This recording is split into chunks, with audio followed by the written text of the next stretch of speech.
If a woman tells you who she is, believe her the first time, because sometimes the most dangerous red flags don't come waving. They come wrapped in sweet smiles, clever words, and pretty faces. But make no mistake, the moment she says any of these 5 things, she's not just speaking. She's warning you, and if you're smart, you won't ignore it. You'll walk away before it costs you your peace, your purpose, and your power. Let's talk facts. As a man, your peace, your energy, and your dignity are your responsibility. No one else is going to protect them for you. That's why when a woman says certain things to you, not once, not jokingly, but clearly and consistently, you better pay attention. Not everything said in a soft tone has good intentions. Sometimes the biggest red flags come wrapped in sweet words. Here's the truth. If a woman tells you she doesn't need a man, don't argue, don't explain yourself, don't try to change her mind, just walk away. Understand something. A woman who believes she doesn't need a man isn't saying she's independent. That's fine. She's declaring that your presence is not valuable. She's telling you your energy, your effort, your love, they're all unnecessary. And when someone sees you as unnecessary, your presence becomes optional. That means your pain becomes invisible, your needs become ignored, and your worth is constantly questioned. Don't stay where you're not needed. Love grows in appreciation, not in resistance. If she ever says, "That's just how I am," especially when it comes to toxic behavior, walk away. That line is not honesty, it's a shield. It means she's aware of her behavior, but has no intention to change. It's a statement that says, take it or leave it. And trust me, you need to leave it. Because growth-minded people don't justify their bad behavior, they reflect on it, they evolve. But someone who uses that line to escape accountability will keep repeating the same cycle, and you'll be the one bleeding from the cuts of her carelessness. Pay attention if she ever says, "You're too sensitive." That's not feedback, it's deflection. It's a way of shifting blame onto you when she crosses the line. It's a tactic used to invalidate your emotions, to shut you down when you're hurt, to make you doubt your own reality. Emotional manipulation doesn't always come with loud words. Sometimes it's subtle, polished, and dressed like a joke. But the damage is the same. Your emotions matter, your voice matters, and any woman who doesn't respect that doesn't deserve access to your world. Now listen carefully. If she says, "I like toxic men," you better start running, not walking. Running, because a woman who glamorizes toxicity isn't looking for love. She's chasing chaos. And if you're a man of peace, she will confuse you. She will mistake your calmness for weakness. Your emotional intelligence will frustrate her because she's addicted to dysfunction. No matter how good of a man you are, you will never be enough for someone who doesn't even know how to value peace. You'll be drained, disrespected, and eventually discarded. Don't try to fix her. Protect your heart and move on. And lastly, if she ever says, "All men are the same," recognize that her lens is already tainted. She doesn't see you as an individual. She sees you as a placeholder for her past disappointments. That mindset won't allow her to appreciate you for who you are. It will force you to prove you're not like the others, over and over again, even when you've done nothing wrong. That's not a relationship. That's a courtroom where you're always on trial, and no man deserves to be constantly punished for crimes he didn't commit. Let's talk facts. As a man, your peace, your energy, and your dignity are your responsibility. No one else is going to protect them for you. That's why when a woman says certain things to you, not once, not jokingly, but clearly and consistently, you better pay attention. Not everything said in a soft tone has good intentions. Sometimes the biggest red flags come wrapped in sweet words. One of those statements that should make you stop and seriously reevaluate the situation is when she says, "I don't need a man." Now let's break that down, because it might sound like independence on the surface, and independence is fine. In fact, it's admirable when someone can stand on their own 2 feet, but that phrase isn't about strength, it's about dismissal. When a woman says she doesn't need a man, what she's really saying is that your presence, your contribution, your essence as a man holds no significant value in her life. She's not saying she chooses to be with you. She's saying it doesn't matter whether you're there or not. The danger in that mindset is that it breeds indifference. Relationships thrive when both people feel seen, heard, and valued. But if you're constantly being treated like an extra, an optional bonus, instead of a meaningful part of her life, you'll find yourself drained. You'll be putting in energy, time, love, and care into someone who has already decided that you're replaceable. That's not mutual respect. That's emotional starvation. And here's the thing. When someone truly values you, they don't need to say it over and over. They show it in how they make room for you, how they speak to you, how they consider your thoughts and feelings when making decisions.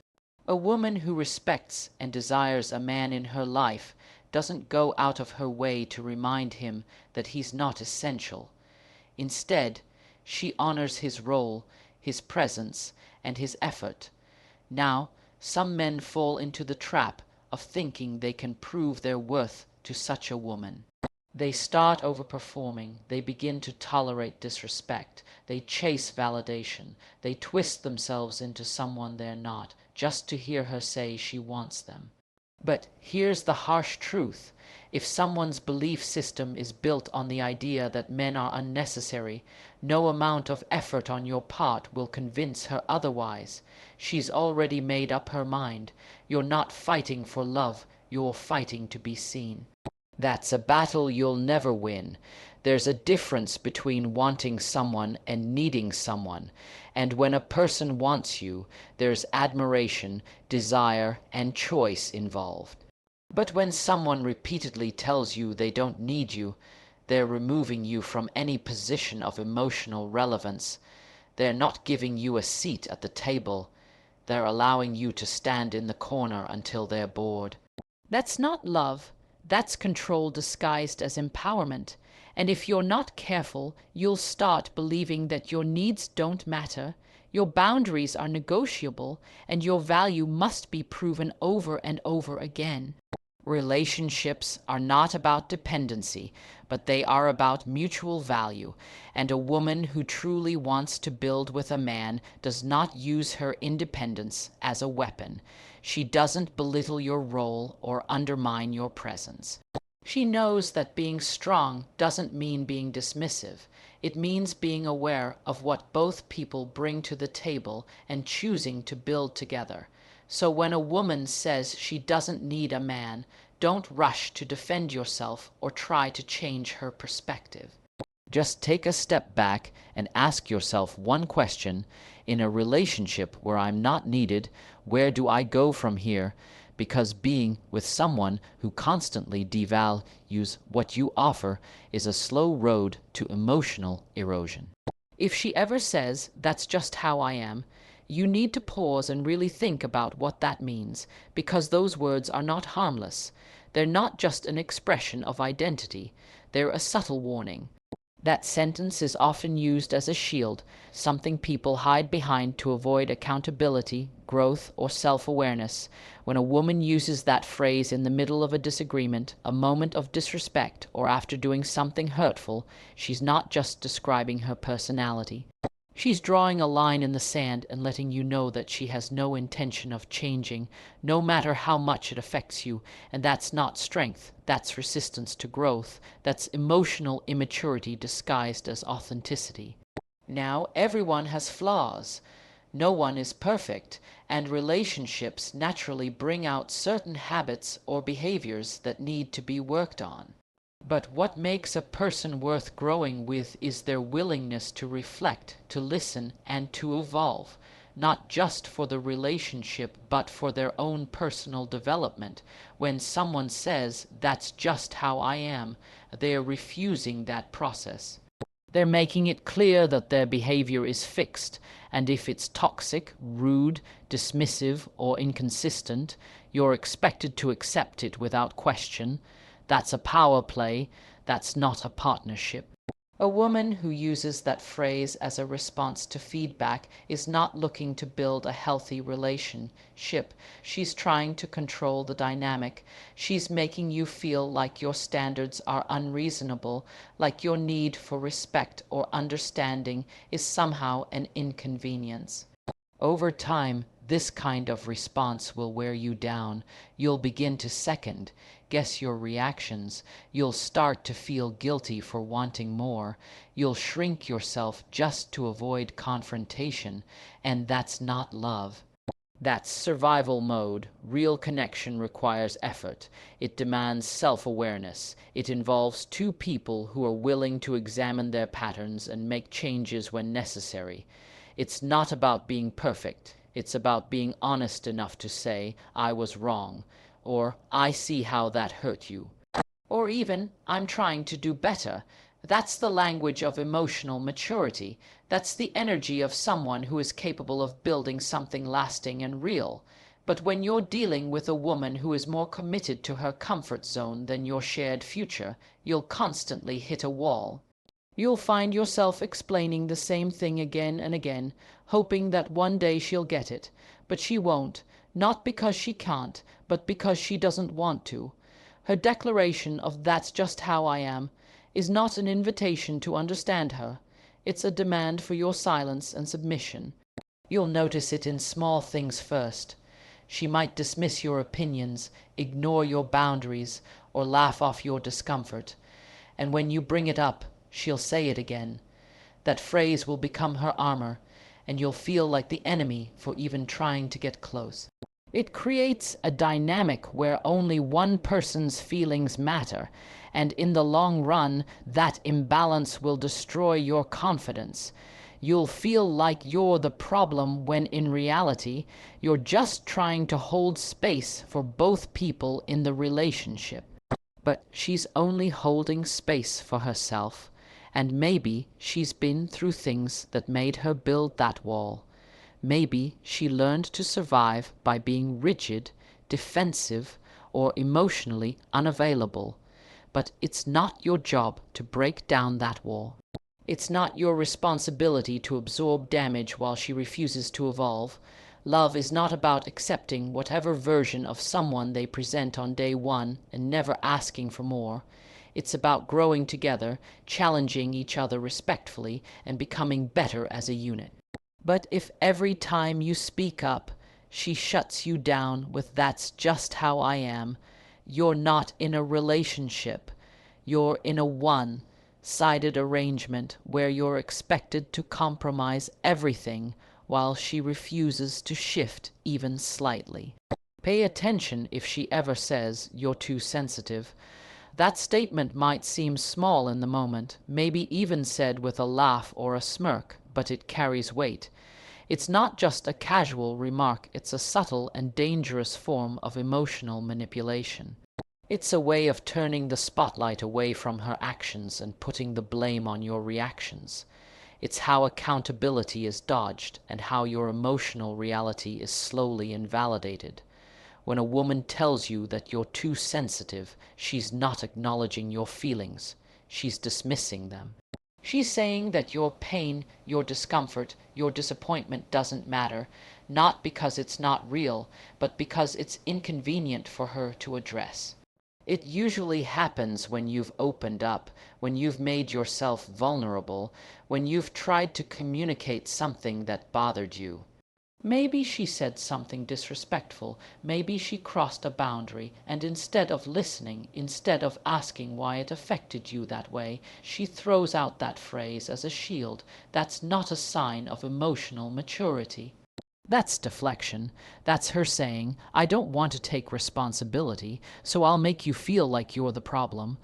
Over time, this kind of behavior chips away at your self-esteem. It makes you question yourself. You start to wonder, am I overreacting? Am I being dramatic? Am I the one making things harder than they are? And once you start questioning your own emotional responses, she no longer needs to silence you, because now you've started silencing yourself. That's the power of emotional invalidation. It doesn't need to be loud to be effective. It works quietly, steadily, until you begin to feel like your feelings aren't worth expressing. This is not about men needing to toughen up. This is not about manning up or pretending you're unbothered. True strength lies in emotional awareness. A man who can recognize and articulate his emotions is not weak. He's grounded, he's mature, and he's real. But when you're with someone who shames you for that emotional clarity, you're being taught that your strength is actually a weakness, and that's a lie you should never accept. Women who are emotionally intelligent understand the importance of a man feeling safe, heard, and respected in a relationship. They don't mock his sensitivity. They value it. They don't call him too emotional when he's trying to build a deeper connection. They see it as an invitation to grow closer. But when a woman uses your emotions against you, she's not trying to understand you. She's trying to control the narrative, and that's not love. That's manipulation with a smile. It's even more dangerous when this pattern becomes consistent. Each time you express discomfort or hurt, you're met with mockery, sarcasm, or silence. Maybe she rolls her eyes. Maybe she says, "You're always in your feelings." These are subtle jabs designed to make you shut up and get over it.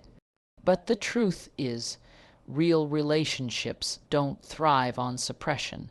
They thrive on communication. And if one person's emotions are always dismissed, the relationship becomes emotionally lopsided.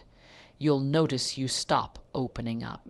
You start keeping things to yourself, not because they don't hurt, but because you already know the response. You start adapting your emotions to fit her tolerance level, and that's a red flag not in her words, but in your behavior. Because the moment you feel like your feelings are too much, too messy, or too inconvenient for the person you're with, you're no longer in a space of love, you're in a space of fear. Emotional safety isn't optional. It's the foundation of anything meaningful. When a woman tells you you're too sensitive, she's not offering constructive feedback, she's drawing a line. And on the other side of that line is your silence, your emotional isolation, and your unmet needs. If she says, "I like toxic men," don't brush it off as a joke. Don't romanticize it. Don't assume you'll be the one to change her mind. Take those words exactly as they are, a red flag waving in plain sight. That statement is not just about her past experiences. It reveals her mindset, her emotional patterns, and her view of what love should feel like.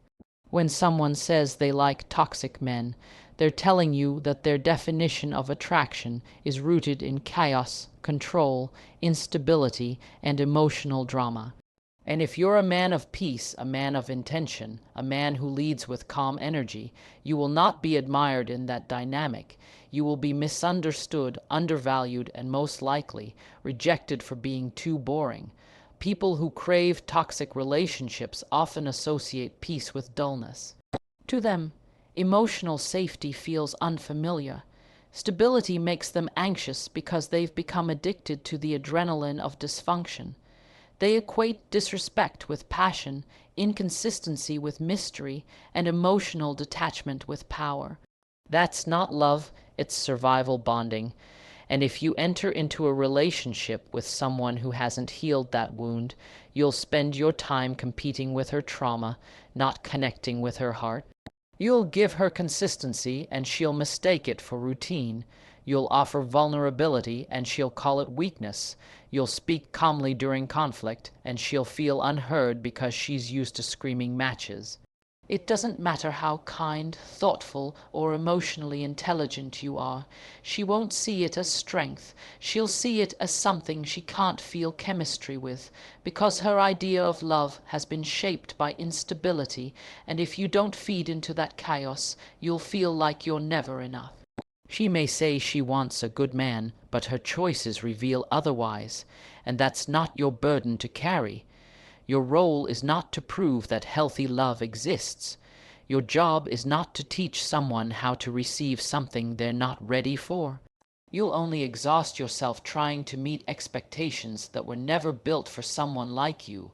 Toxic men might keep her attention temporarily because they match her emotional frequency, but their relationships burn fast and they burn hard.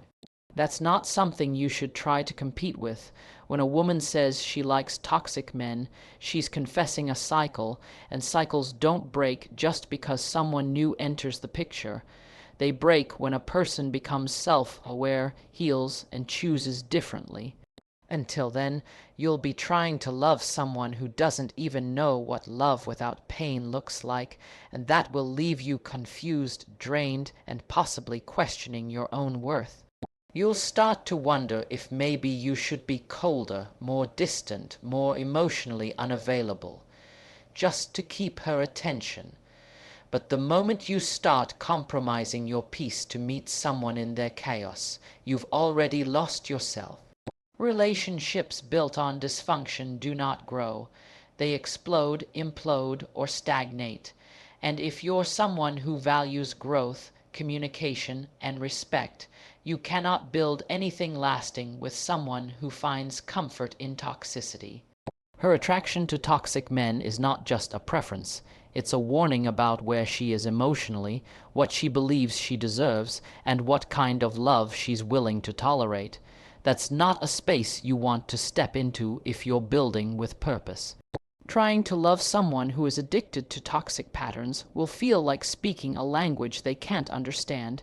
You'll give peace, and they'll ask for intensity. You'll offer care, and they'll crave manipulation. You'll bring stability, and they'll see it as control. And no matter how many times you show up with good intentions, it won't be enough for someone who equates chaos with connection. So, the next time you hear a woman say any of these things, I don't need a man. That's just how I am. You're too sensitive. I like toxic men, or all men are the same, don't try to decode it, fix it, or fight it. Just walk away, because protecting your peace, guarding your heart, and standing on your self-respect is not weakness, it's wisdom. And the man who knows when to walk away is the man who will eventually walk into something better.